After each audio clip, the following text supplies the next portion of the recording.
Gadis ini menggunakan sendok untuk melarikan diri dari penjara. Setengah tahun tanpa keluar dari penjara. Bahkan sipir penjara tidak dapat mengingat wajahnya.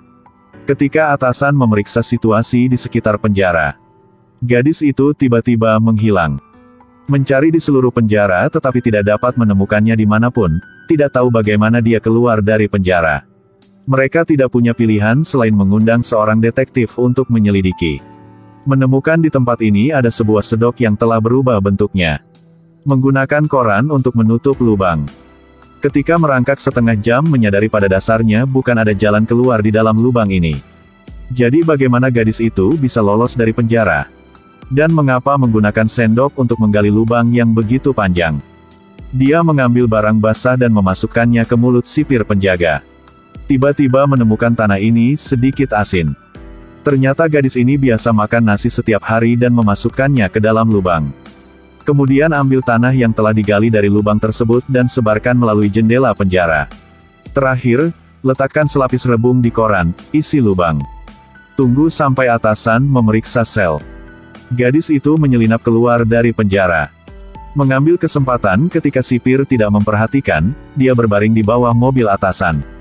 Ketika sipir membawa makanan datang, menemukan bahwa dia sudah lolos. Dia langsung melapor ke kepala sipir.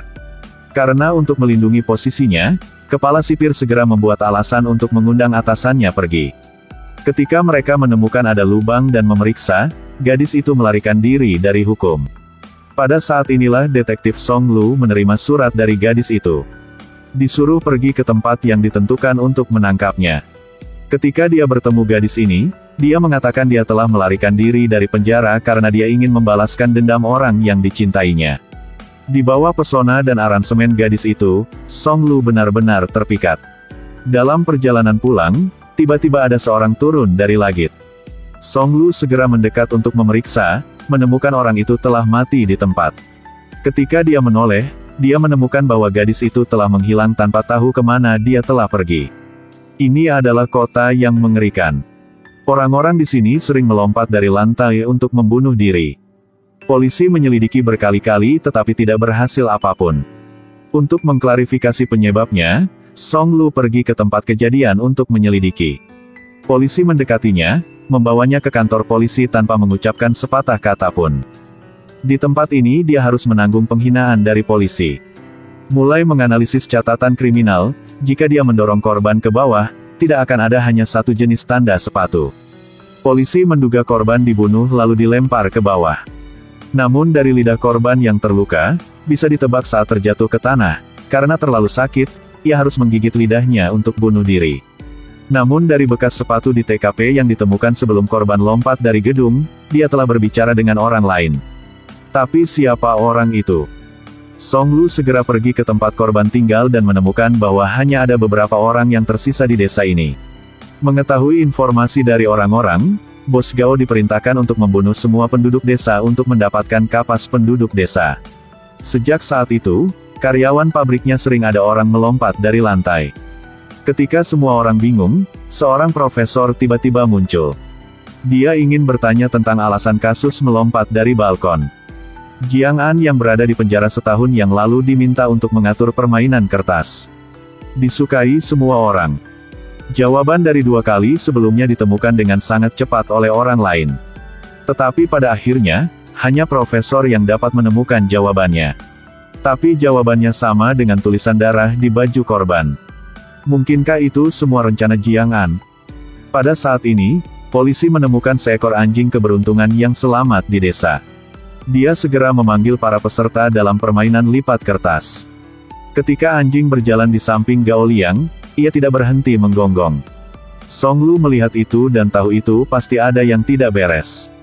Di bawah penyelidikan Song Lu, Gao Liang juga mengaku sebagai pembunuh penduduk desa. Tepat pada saat menangkap Gao Liang, Bos Gao tiba-tiba muncul dan bersiap untuk menyuap Song Lu. Tapi ditolak oleh Song Lu.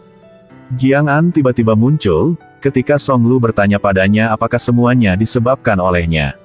Membunuh semua pria yang dia benci, sebenarnya tidak sedikit pun menyenangkan, jika ada, itu hanya sedikit kesombongan. Karena hal yang paling membuat orang sakit bukanlah kematian, tapi penyesalan. Tempat ini adalah kota yang aneh. Setiap beberapa hari seseorang melakukan bunuh diri dengan melompat dari gedung. Jiang An ditangkap pergi ke kantor polisi, berkata dengan Song Lu bahwa para pekerja terus-menerus melompat dari lantai yang merupakan skema profesor. Song Lu menemukan profesor itu berkali-kali tetapi tidak menemukan bukti pembunuhan. Sekarang dia ingat profesor saat dia menangani rasa sakit dari luka. Setiap hari menyuntikkan narkoba. Dia menyelinap ke rumah profesor, mengambil semua narkoba. Ketika profesor mendambakan narkoba, dia menjatuhkan botol satu persatu. Akhirnya profesor tidak bisa menahan dirinya lagi, telah bilang segalanya. Dia memerintahkan bawahannya mengikat para pekerja kemudian membawa anggota keluarga mereka, mengancam mereka untuk melompat dari gedung. Dan tertulis di pakaian adalah semua yang bos telah menindas para pekerja. Surat darah mengeksploitasi upah mereka. Kejadian ini terus terjadi, perasaan marah pekerja lainnya akhirnya meledak.